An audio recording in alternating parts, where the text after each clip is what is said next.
네, 안녕하세요. 원래 오늘 일정으로는 하반기 투자 전략 3편하고 4편을 차례로 녹화를 해서 편집을 하고 올리려고 했는데, 이번 주부터 다음 주까지, 그리고 상장까지 포함하면 다다음 주죠. 이때까지는 IPO 슈퍼위크라고 생각을 하시면 될 것 같습니다. 일단은 뭐 지금 대체적으로 상장되려는 기업들이 가까운 예로는 이제 카카오뱅크랑 HK이노엔, 그 다음에 크래프톤이 있고 롯데렌탈도 있습니다.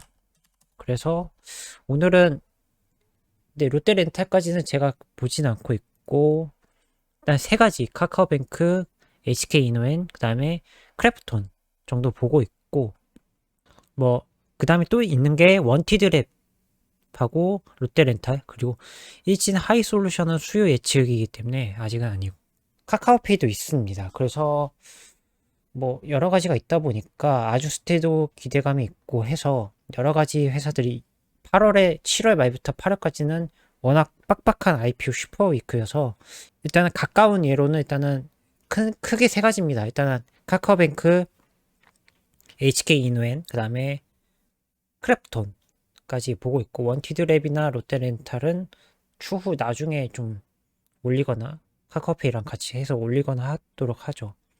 일단은 카카오뱅크를 먼저 얘기를 할게요. 어제부터 시작을 해서 오늘까지 일반 공모가 들어갑니다. 그래서 뭐 첫날에는 12주 정도 이상 몰렸다고 하는데, 시장에서 많이 기대를 하는 거죠. 그러니까 시장이라기보다는 일반 투자자들이. 그래서 많이 몰려 있긴 한데, 개인적으로는 저는 카카오뱅크를 좋게 보고 있죠. 좋게 보고 있지만은 우리가 접근하는 투자 전략으로서의 접근법으로서는 좀 아니라는 거죠. IPO 투자에 대해서. 결론부터 말씀드릴게요. 뭐 카카오뱅크, HK이노엔, 크래프톤이 있긴 한데 세 개 다 고평가입니다. 따상이 어렵다라는 거죠. 결론을 말씀드리면 따상이 어렵다는 겁니다. 그리고 두 번째로는 시장 환경이 좀 바뀌었어요. 이 두 가지를 놓고 말씀을 풀어나가도록 하죠. 일단 카카오뱅크는 진행을 하는 중이고, 지금 현재 공모가는 39,000원이고, 유통 가능한 주식 비중은 26.85% 시장에 나온다는 거죠. 상장이 되면 바로 거래가 된다는 겁니다. 그리고 시총가로는 지금 현재 공모가 기준, 상장되는 주식 계산을 하면은 18조 5천억 원이 되고, 그 다음에 영업이익은 20년도 기준으로 8천억 원, 그 다음에 당기순이익은 1,136억 원이죠. 인터넷 뱅킹 2호입니다. 1호는 뭐 K뱅크가 있고 3호는 이제 토스뱅크가 있는데, 토스뱅크도 곧 있으면 IPO 상장을 추진한다고 얘기를 했으니까, 토스는. 카카오뱅크만 놓고 보면은 카카오뱅크가 그러니까 시장 예측을 할 때, 시장을 동종업체로 꼽은 게 뭐 브라질이나 뭐 러시아 이런 그 핀테크 기업들하고 같이 비교를 했는데, 근데 실질적으로는 플랫폼을 기반으로 하고 있지만은 주 사업 매출이나 하는 일은 전부 다 은행입니다. 중금리 대출이 좀 많고 여신 대출이 많으니까. 근데 이제 문제점은, 그럼 비교할 거는, 그러면 결론을 놓고 보면은 KB랑 신한, 하나금융지주랑 비교를 해야 된다는 거죠. 근데 이 세 개의 회사들의 비교를 해보면, KB금융은 뭐 은행도 있지만은 뭐 증권도 있고 뭐 투자 회사도 있고 부동산도 있고 다 여러 가지를 합니다. 그러니까 사업 내용이 엄청 많다라는 거죠. 그래서 시총은 현재 21조고 22일 기준입니다. 이건 조사한 내용이 7월 22일 기준이고, 신한지주도 19조 8천억 원, 하나금융지주는 13조 3천억 원. 근데 카카오뱅크가 상당히 높죠. 그러면은 만약에 따상을 간다고 하면은 이 시총이 넘어가 버리죠. KB보다 앞서게 된다는 거죠. 그러면 우리가 접근을 할 때 시총이 저렇게 높으면은 그만한 매출이, 영업이익이, 순이익이 어느 정도 잘 나와야지 저게 그 현재 그 거래되는 가격이 어느 정도 정당화가 되고 납득이 되겠죠. 근데 그만한 납득을 시켜줄 수 있느냐? 그럼 내년에, 그러니까 올해는 작년보다 뭐 배 이상은 벌어야 되겠죠. 왜냐면 지금 금융주들이 저거보다 더 실적이 너무 좋게 나오고 있거든요. 이번 1분기 시즌부터 2분기까지도. 그러면 저거보다 더 나와야 되고, 또 한 가지는 은행들이 쌓아두는 게 따로 있습니다. 이 대선 충당금이 있는데 지금 이 대선 충당금도 확보가 이 3사보다 못해요. 그러니까 못하기보다는 3사는 너무 많이 확보를 해놔서 채권이나 뭐 대출에 대해서 빌려준 돈을 회수하기가 어려울 경우에 이 부분의 문제점을 대선 충당금으로 일회성으로 비용을 처리를 합니다. 근데 이 대선 충당금이 이 3사나 혹은 뭐 우리금융지주, 여기 빠져있긴 한데 우리금융지주보다도 조금은 불확실성하다는 거죠. 어제 BNK 증권에서 보고서에서도 나온 것도 거품 논란 얘기를 한 이유도 이 부분인 거예요. 다른 애널리스트도 마찬가지로 말씀하시지만 대선 충당금이나 또 금융 시스템이 전반적으로 이런 4사에 비하면은 너무 제대로 된 확보가 안 됐다는 거죠. 구축이 잘 안 됐다는 거. 저도 그 부분에서는 거품이라기보다는 이게 불확실성이 있기 때문에 어렵다. 그리고 플랫폼으로 가치를 인정을 받기 위해서는 결국 플랫폼에 대한 매출이 일어나야 된다는 거죠. 그러니까 뭐 앱으로 깔아서 뭐 그게 플랫폼이냐 이런 게 아니라 이거에 관련된 사업적으로 매출이 일어나는 플랫폼이 있냐라는 거죠. 근데 그 사업이 없기 때문에 플랫폼을 인정하기 어려우니 빅3인 금융사와 비교를 할 수밖에 없는 거고, 사업 구조도 매출 비중이 지금 은행으로 통한 대출에 대한 통해서 나오는 거기 때문에 결국에는 이런 부분, 시총에 대한 부담감, 밸류에이션에 대한 부담감, 그리고 사업적으로 플랫폼으로 매출하는 게 없고 대출에 대한 의존도가 높은, 수수료에 대한 높은 매출 비중, 이런 것들이 결국에는 네 번째로 멀티플이 반영을 해주기 어렵다. 그럼 이 부담감을 인해서 아마 시장에 나온 물량은 많이 나올 수 있어요. 그래서 시초가나 그리고 당해 이제 시초가 이후에 개장해서 당일날 따상 어려울 거라는 거죠. 대표적으로 올해나 작년에 좀 어렸던 게 하이브랑 SKI 테크놀로지죠.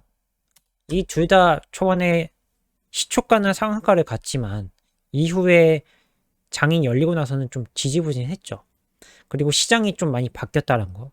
예수금이 많이 증가하지도 않고 또 따상에 대한 피로도라고 할까요? 기대감이 많이 줄어들어 있고, 그리고 가장 큰 거는 IPO하는 회사들이 대부분 다 좀 공모가를 높여서 부르는 경우가 좀 많아요. 따상에 대한 기대감을 아예 없애버리기 위해서. 그런 부분이 조금은 바뀌었기 때문에 또 그러니까 요즘 시장도 박스권 장세에서 신고가로 막 써나가는 그런 장세는 아니니까. 그래서 따상이 어렵다. 결론적으로 말씀드리면 그 아까 말씀드린 네 가지 부분과 플러스로 시장, 그다음에 따상이 어려운 이유도 공모가를 좀 높게 부르는 경우가 나오고 있고, 그런 부분들이 합리적으로 상한가를 짓기에는 어렵다라는 거죠. 그런 부분이 있기 때문에 말씀을 드린 거요. 크래프톤도 마찬가지입니다. 그래서 크래프톤도 8월 2, 3일 날 하고, 공모가가 원래는 50만 원이었던 걸 낮췄습니다. 밴드를 낮춰서 40만 원에서 49만 원으로 잡혔고, 또 여기는 가장 눈에 가는 게 유통 가능한 주식 비중이 40%가 넘어요. 그러니까 이 말은 뭐냐면은 당일날 쏟아질 물량이 엄청 나올 수도 있겠죠. 기관한테 배정되는 물량도 많을 수도 있고, 그럼 기관은 당일날 내놓거나 외국인도 내놓을 수도 있으니까 그 부분이 될 것 같고, 시총도 아까 말씀드리지만은 너무 비싸요. 매출이나 영업이익이나 이런 순이익은 다른 이 3N, 넥슨, 넷마블, NC 비교했을 경우에는 뭐 괜찮긴 하지만은 시총이 너무 비싸다. 부담감이 있고. 예를 들어 시총이 뭐 지금 넷마블 매출이나 NC 매출 20년도 기준으로 비교했을 경우에 너무 높거든요. 크래프톤이. 너무 낮기 때문에 25조를 받는 게 아니라 한 10조 원대에서 받아야 될 거를 25조까지 받아버리면은 조금 부담스러운 게 되죠. 그리고 매출 비중이 뭐 배틀그라운드 말고도 여러 회사, 여러 게임이 있긴 하지만 매출 비중이 80%가 넘는 게 크래프톤입니다. 이 매출의 80%는 크래프톤으로 나오고요. 여기서 또 나오는 게 중국 모바일에 대한 화평 정향에 대한 그 매출이 나오는 거죠. 그러니까 의존도가 높고 중국에 대한 의존도, 배틀그라운드에 대한 의존도가 한 게임으로 너무 쏠려 있다라는 것이죠. 이런 부분이 있어서 그러면 이 공모가나 시총이 납득이 될 거냐?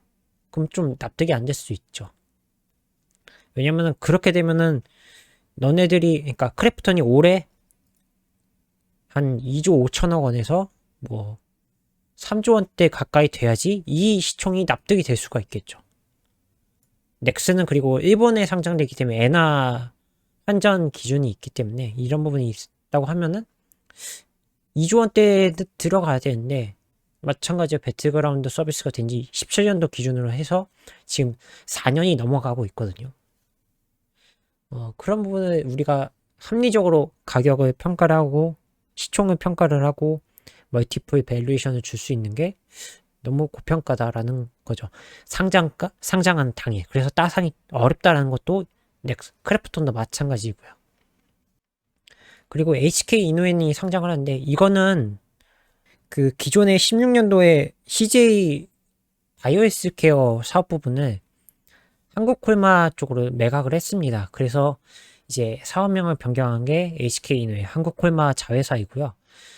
주로 매출이 건기식, 최근에 확보한 이제 유전자 치료제 파이프라인 쪽만 한 20여 종으로 기술을 가지고 있기 때문에 이걸로 통해서 이제 치료제 개발을 하겠다는 거죠. 20여 종에 대한 확보한 유전자 치료제 이걸로 통해서 일단은 어쨌든 만들겠다라고 얘기를 하는 건데 현재 위역류성 식도염 치료제가 나와서 식약청 허가 나서 국내 시판 중입니다. 그리고 현재 1조 원대 정도 평가를 받고 있는데 지금 만약에 공모가가 59,000원 잡힐 경우에 시총은 한 2조 9천억 원 잡히고 거의 3조 원에 가깝죠. 근데 매출에 비하면은 지금 경쟁업체인 대웅제약, 유한양행, 종근당 비교를 해보면은 시총은 고평가고 근데 매출은 너무 좀 낮고 대신 영업이익에서는 뭐 유한양행하고는 어깨를 대등하게 하고 있고 종근당보다는 조금 못하지만 대신 대웅제약보다는 높죠. 그리고 순이익에서도 세 번째로 잡히니까 나쁘진 않는데 신약에 대한 기대감은 반영을 해줘야 되는데 바로 반영하기는 어렵겠죠. 시장이 열리고 나서 좀 어느 정도 공모가랑 그다음에 유통 가능한 주식 비중 이제 매물이 나오고 나서 좀 어느 정도 가격이 안정이 되면은 그거에 대한 반영을 하지만은 당일날 상장가 말씀드린 것처럼 카카오뱅크나 뭐 크래프톤도 당일날 그런 미래 가치적인 부분을 바로 반영할 수는 없거든요. 어느 정도 조정이 받고 또 실적이 나오고 나서 그러니까 실적으로 좀 보여줘야지 이후에 그거에 가치 반영을 해주는 거지 당장 미래 가치를 상장의 당일날 반영할 수는 없거든요. 그런 부분이 있어서 좀 어렵지 않겠느냐. HK 이노에는 시초가는 상한가를 갈 수 있겠지만 이제 개장하고 나서 조정을 받을 거라고 생각해요. 그래서 따상에 대한 기대감은 셋 다 어렵다라고 저는 결론을 내리고 가장 큰 거는 시총에 대한 부담감. 제가 말씀드렸지만은 대표적인 사례가 있지 않습니까? 하이브, 그다음에 SK 아이 테크놀로지 이런 것들을 보면은 또 SD 바이오 센서도 마찬가지예요. 공모가를 낮췄지만은 굉장히 지지부진했기 때문에 말씀을 드리는 거죠.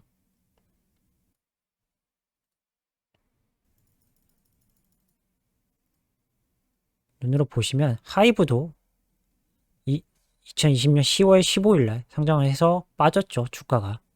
시초가는 올랐지만. 근데 부담감을 인해서 계속 주식이 빠졌고, 그리고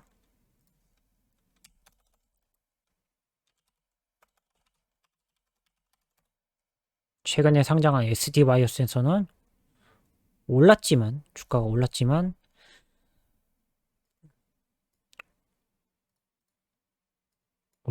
주가 이후에 계속 빠졌죠. 이후에 조정을 받고 부담감이라는 거죠. 그런 부담감이나 실제로 보여주는 예가 없으니까. 그래서 이런 부분, 그 다음에 SKI 테크놀로지도 주가가 빠지고 나서 조정을 받고 다시 올라가는 모습을 보여줍니다. 그러니까 대역급들 중에서도 당시에 논란이 된 게 사업에 대한 구체적으로 너희들이 말한 게 불확실성하고 보여주지 못했으니까. 두 번째로는 시총에 대한 부담감. 그렇게 되면은 너희들이 이 정도의 올해, 내년에 어마어마한 수익을 내야 된다라는 얘기가 되는 거죠. 그런 부분들이 안 된다라는 점. 그리고 밸류에이션이 너무 부담감이 되고 그거를 한꺼번에 반영하기에는 너무 이르지 않느냐라는 거를 말씀을 드리는 거죠. 경쟁 업체들이랑 비교했을 경우에 우리가 항상 비교를 하게 되잖아요. 그러니까 평가를 할 때 일전의 예로 가져다가 비교를 하기 때문에 결국에는 그런 부담감이 시장에서는 계속 얘기를 할 거니까 아까 결론을 말씀드렸지만은 따상이 어렵다. IPO 하고 이제 상장일 당일 따상에 대한 기대감을 버려라. 차라리 IPO에 청약을 받지 말고 청약이 끝나고 나서 상장한 이후에 주가가 조정받고 이후에 재평가가 될 때 그때쯤이면 이미 가격은 많이 빠져서 바닥에 있을 거거든요. 그럼 그때 사는 게 좋지 않느냐라고 말씀을 드린 거죠. 그래서 뭐 대표적으로 볼까요? 자이언트 스텝도 뭐 물론 당일 이날은 주가가 올랐지만 상한가 가격이 이미 조정을 받잖아요. 이 박스권에서 한번. 그리고 이후에 주가 튀니까. 그리고 아까 본 SKI 테크놀로지도 마찬가지 주가가 빠지고 고평가 논란을 해서 주가가 빠지고 이후에 다시 오르는 바텀업 전략으로 놓고 가져가자는 거죠. 오비고도 오래 상장했지만 주가가 빠진 이후에 다시 올라가고 SD바이오 센서도 주가가 빠지고 조정을 받아가면서 내려가고 있죠. 그 다음에 모비릭스도 주가가 이후에 빠지고서 살짝 올리고 또 다시 올리죠.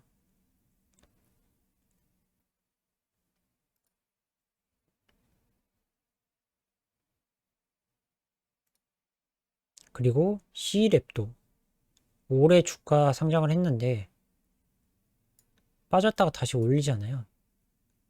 이런 부분은 좀 생각해 보시면 좋지 않겠느냐라는 말씀을 드리는 거죠.